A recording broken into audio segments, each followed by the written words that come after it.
Ora mare.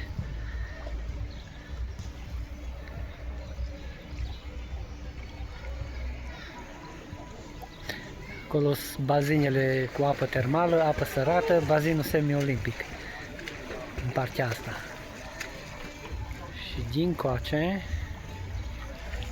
e bazinul tip râu, care se poartă și fundul este făcut în valuri.